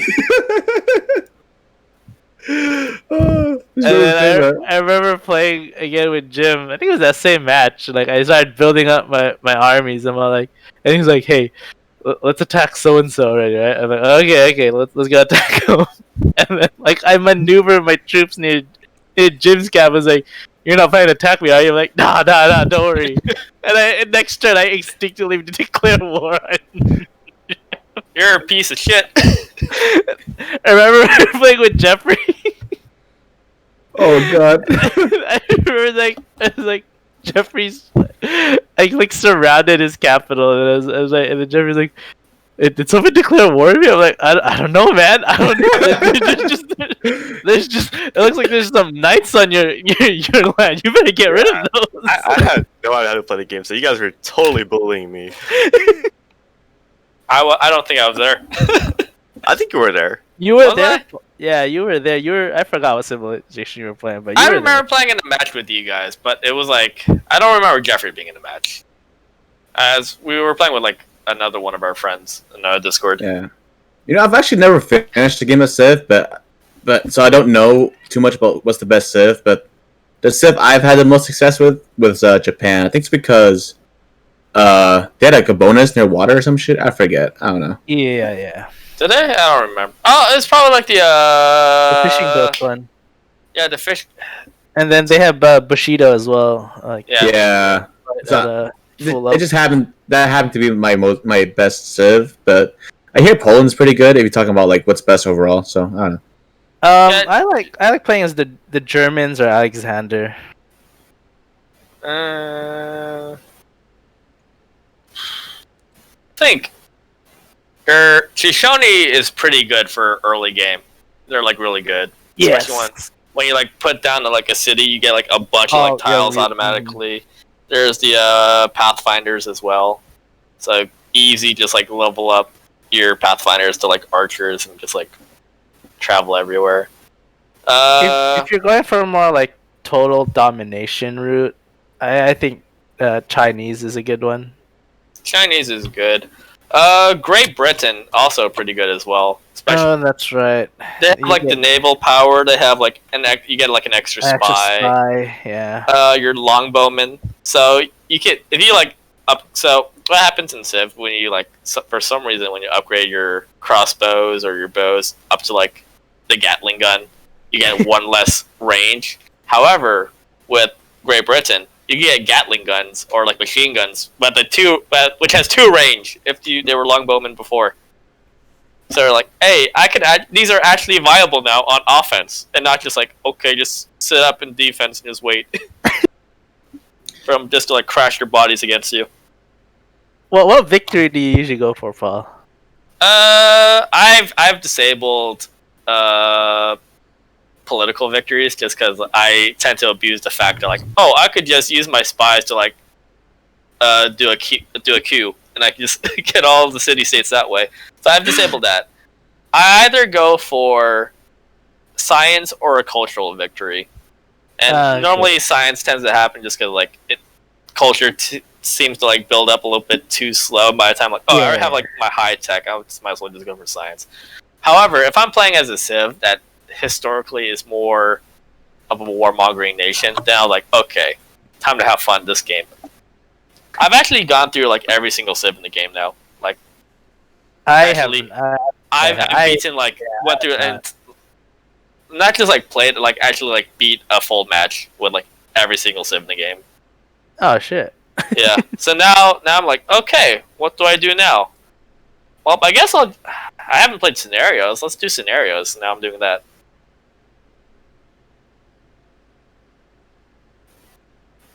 So, yeah, pretty fun game. We should set up a Civ multiplayer match. We have not done that forever. Usually because we never finish a game, and every time we go back to one, we're like, "What were we doing again? Fuck!" I mean, it's not hard to remember. I didn't finish attacking Jeffrey that last.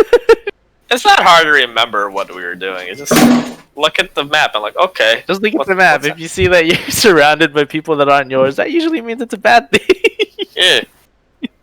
All right. How about this? Would you rather fight 10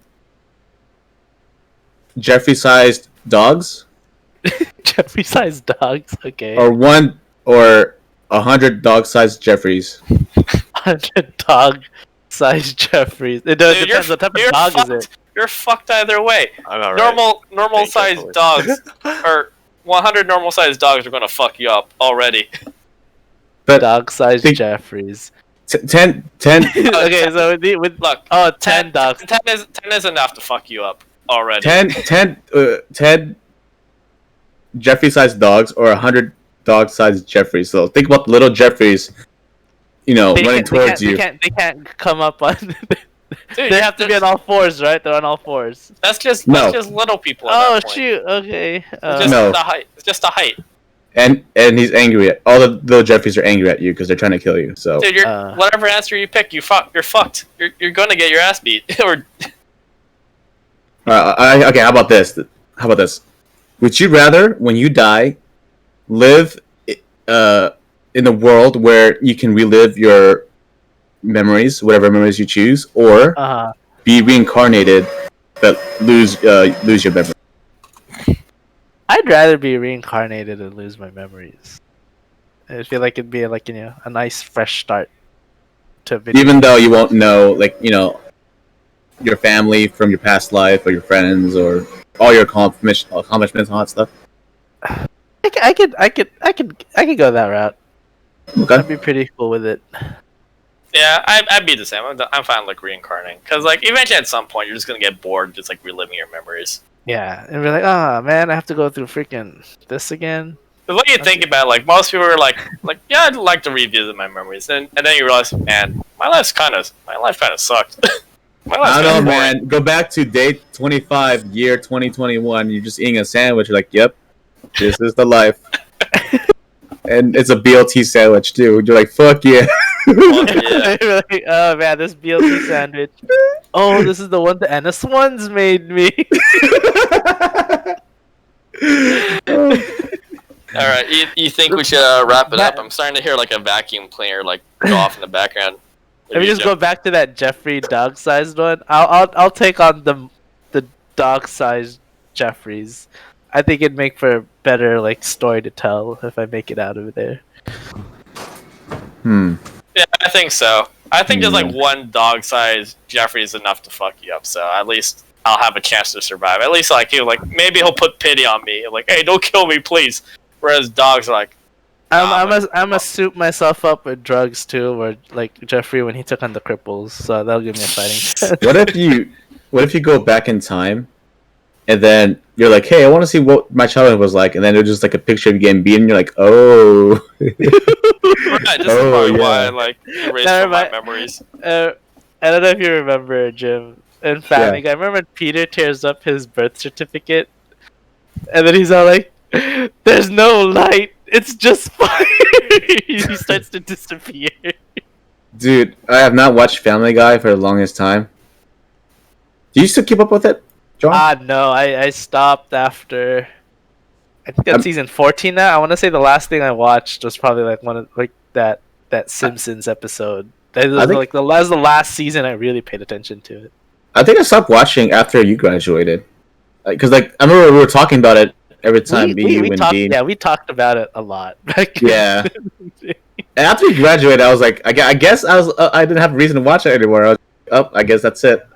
And I didn't tune in until that one episode where Brian gets killed permanently, and then he gets replaced by an Italian dog. That's right. Yeah. Okay, yeah. That was when I heard that I was like, okay, I guess I'm watching that episode. But after that, I was done Spoiler again. for people who haven't seen that season of Family Guy, but I mean, it was all over the news. Then they I mean, if they cared about it, they would have watched it by now. I think everyone, I still haven't watched it. I'm just kidding. yeah. I think Family Guy just got less funny over time. I think Soft Pork is the only big one that I can still laugh to. No, The Simpsons is The Simpsons still going? It is, I right? keep hearing it's gonna get canceled, but And that's what I keep hearing too, and I feel like Family Guy's on its like, it's starting to hit that area too, where people are hearing the murmurs it might get canceled, it might not. I mean, that's been going on for years, hasn't it? The murmurs. Yeah, like this. I mean, The Simpsons has been around since '80s or late I think '80s. late 80s. early 80s. No? I mean, it's been around for a while, but Yeah. like I mean, Before we were born, at least. yeah. And Family Guy, I mean, it came out 1999, but I feel like as each season's progressed, it's gotten less funnier compared to like the old episodes. I mean, there was definitely a high point where there was like an apex, but Yeah, I mean, same goes for Definitely any not show, really. At some point, it starts going on a decline, and you're like, oh, this is not as good as it used to be. yeah. Even my favorite shows, they've hit that mark. Like How I Met Your Mother, I think a lot of people kind of got tired of it after like 6 seasons. Okay, no, I didn't get tired of it. I just didn't like how it ended. I personally didn't mind how it ended. I just think that Yeah, you're one of those Robin people. Okay. no, it wasn't that. I think people just overreacted because they killed off. Sorry, spoilers. Spoilers, people who see the show. Because they killed off the mother that he was supposed to meet all those seasons ago, or supposed to meet, in the story. But I think they're just too invested in her character. So when they killed her off, and he was like, "Okay, I guess I go back to Robin." I think people overreacted for when that happened. I was like, "Oh, okay, sometimes life happens, and then you move on, and blah blah blah." But yeah, I didn't think it was good, but I don't think it was as bad as everyone's. Although, what did disappoint me though was the whole Barney Robin thing. See that's another one. Like you screw over that relationship. Like the writers basically, we're just gonna go with that direction, only for her to come back to Ted and like, I don't know about that. Yeah, and another thing was that they did rush the whole like Barney having a kid thing. So he has a kid, and then so he's like, "Okay, my life has changed forever." It's like, "Oh, really? It took you that long to fucking have something?" I don't know. But yeah, I think another show, Big Bang Theory. I actually enjoyed it at first, but then I actually haven't watched the last season yet. I haven't watched it since season 4. I stopped haven't watching season 4. yeah. But I hear that ending was like pretty solid. I hear. Well, the show I hear got pretty bad over the course after I stopped watching it. Yeah, But- there's a good. I think when we were in high school, we talked about it too. Yeah, like, it was never funny though. Let's be real. The Big Bang Theory was never funny. It was just you were just watching nerds be nerds, and hopefully one of them gets a girl or something. But that's pretty much it. And then you look at your own self reflection and be like, I'm a nerd. Why am I not that funny?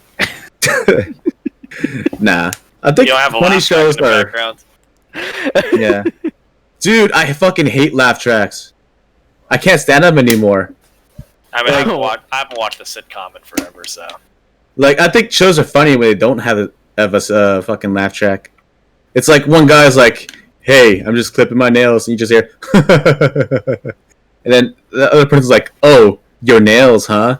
And then it goes, and the other guy goes, "Yeah," and I put them in the fridge, and everyone goes,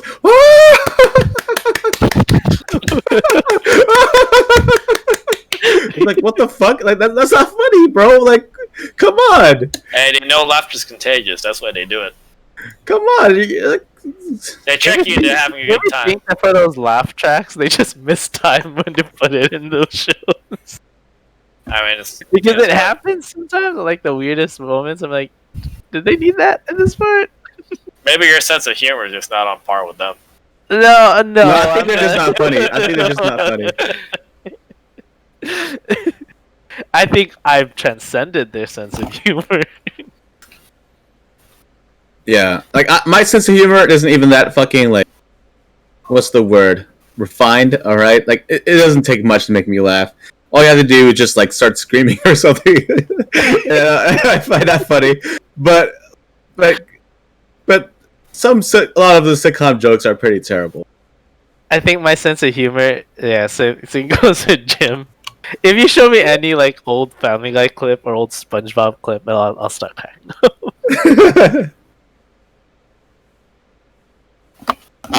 Yeah. All right, so it's almost 2 hours now at this point.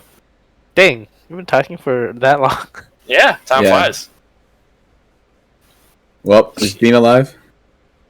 No clue. It's All right. I guess we keep going until Dean's alive. All right. Oh god. Oh, is that why we haven't stopped? Dean's dead, bro. Oh, Dean's Alright. here. All right. I say this is a good time to probably wrap it up. Yeah. Alright. So, viewers, you guys have a good time. I know this was a long episode. We talked about boring old politics for a good an hour and a half. Hey, don't lie. You guys are also following politics too. All right, don't lie. Yeah, if you made it this far, props to you because we said very not normal people interesting things. But yeah, I hope you guys had a good time. If you enjoyed this episode, you can catch episodes 1 through 15, and I believe it was episode 13 where we had Joram last. So if you want to check that episode with Joram, you can go to that on our YouTube channel. If you want to know a little bit about who we are, go to episode 1. We introduce ourselves, all that stuff. And yeah, pretty much same thing as always. Next week we're gonna be going live again Wednesday, hopefully 6:30 Pacific time. Is it PST or PT now? I don't fucking know because this shit is bullshit. All right, This is Pacific Standard time. is PT now? Is PT or is it PST now? That was PDT. See, Oh, I don't know. It doesn't matter. It doesn't matter. Just say Pacific time. All right, before we end, Yeah. daylight savings bullshit. All right, we need to just stick to one fucking time. All right, come on, Congress, do your thing. Did you know in 2018 we fucking there's a bill introduced. Just end it. We're going to be stuck here forever. All right, Just end it. all right. If you enjoyed today's episode, check out this episode going to be uploaded later on YouTube. Same channel as always. Link is in the description below. If you're watching this on YouTube and you want to check out our live stream, check out our Twitch at twitch.tv/the_Nincompoops for your daily dose or weekly dose every week, same time. And thank you for commenting and chatting and all that stuff. It's always fun for us to see that stuff. If you can leave a comment in a video, if you're watching this on YouTube, that'd be nice too. And that's pretty much it. Anyone else have anything else to say? Nope. Is Jeffrey alive? Nope, not really. Oh, Yeah, I'm Is here. Jeffrey alive? That was the biggest question I had. No, I'm All right. here. Next Have a week safe- we go back to our standard podcast where we don't talk about politics all the time. Yep. But all right, everyone have a good day. Peace. Yeah. Bye. Here we go. Bye.